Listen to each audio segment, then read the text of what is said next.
All right, greetings, gang. As I promised, this is a brief introduction to the literature review and research brief and how they're similar and how they're different. The thing that combines them both is that you may feel like you're drowning in lots of articles that you're not sure what to do with, but we're going to focus on how to synthesize everything that you're reading and how to analyze them. So for the literature review, there's basically 4 steps or parts, if you will. You're going to need an introductory section. This is where you describe or explain the problem or the issue and why it's important. So for example, one of your classmates is going to focus on flipped classrooms and look at the research on flipped classrooms. So that introductory material would talk about what it means to flip your classroom, why people argue it's a good practice, and why it's important or significant. That will provide a frame for the literature that you're going to review. So you're starting to gather those articles now for the annotated bibliography, and as you gather them, you might start to see patterns, and that will help you organize your literature. There are 3 different primary ways that people organize literature for a literature review. The first one's chronological, and that's literally where you're looking at different types of studies that have been done at different periods of time. So if you're doing something that has a long history of research, they might have studies from the 80s, the 90s, the 2000s, and today. That's one approach that people use. Another one is to organize the research studies by the methodology that the researchers have used. So you would look at all the survey research together and then look across all the case studies maybe that have been done, or all the ethnographies, whatever you're finding. And the final way to do it is to organize the literature by topics. And what I mean by topics is literally what we've been practicing the last 2 weeks, is identifying key findings or themes that go across multiple studies, and those become like your topics to help you structure your literature review. So the goal is to synthesize what you've been reading, not talk about each article independently like you're going to do for the annotated bibliography. You're going to group the research either by chronology or method or topic, and then identify key findings across each group.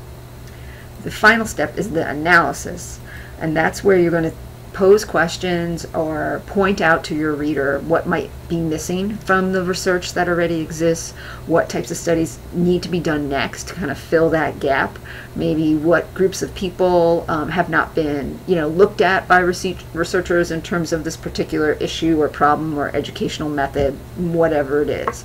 So those are basically your steps that you're going to go through. A good literature review should not read like an annotated bibliography. It should be a synthesis of the research. And so I'd like you to, before we chat on Tuesday, take a look at the example that I posted in the literature review module, just to get a sense for maybe what the difference is between the two. And we're going to talk more about this and make sure we're all on the same page and we can clarify how we move from the individual annotated bibliography sort of review of articles to a synthesis of multiple studies. Now for the research brief, you're going to follow a very similar pattern. The thing with research briefs, one way to start thinking about it is that the audience is typically for someone who may not be familiar with the topic. So research briefs on chronic absenteeism, or what do we know about the 4-day school week? What do we know about teacher effectiveness, or how to teach for 21st century skills? What you're trying to do is summarize and synthesize what's been done in order to advocate for a change in policy or action or teaching practice or the use of some particular curriculum materials. So you're going to follow a very similar path in some ways. You also need to write introductory material where you describe the problem or the issue and why it's important. So for instance, in the research brief example that I posted in Folio, the focus is on writing and writing instruction and writing across the curriculum. And so the front matter of that research brief talks about why we need to help our adolescents develop their writing skills in the 21st century, and why we have not been doing such a good job of it. So it's setting up to say, look, we haven't been doing such a great job. Look at what the research says we should do, A, B, C. Now we need to start doing it. So it's like an advocacy or a persuasive piece. You also are going to organize and synthesize your literature that you've gotten, primarily by key findings. or if you want to call them subtopics. Research briefs rarely take a methodological or a chronological approach. It's typically the key findings approach or subtopics approach. So if the problem is the integration of technology into science classrooms and why we need to do more of it is maybe what you've established in your introductory material. Maybe underneath there, the findings or the key findings from the research might be, some subtopics might be why teachers resist the use of technology, how technology impacts student learning, how access to technology might impact the availability of it in science classrooms, for example. So those would be your subtopics. And then underneath there, you would talk and analyze the research.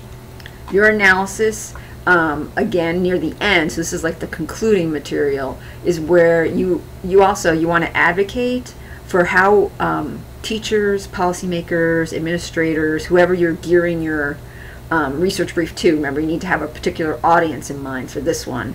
It could be maybe you want to advocate for flipping classrooms at your school, so maybe it's your fellow teachers. But you want to, in this analysis part, make recommendations about, given what we know based on this research that I just reviewed for you and showed you what the key findings are, I think we need to be doing X, Y, or Z. We also need to learn more about A, B, C, whatever it is. So that is a brief introduction to the two different types of projects that you can be working on for the rest of the semester. I'd like you to, if you can, also take a minute and look at the examples that I've posted, and then when we get together on Tuesday, bring your questions, and we're going to talk a little bit more about how to move from the analysis of an individual article to write a synthesis type paper. All right, thank you.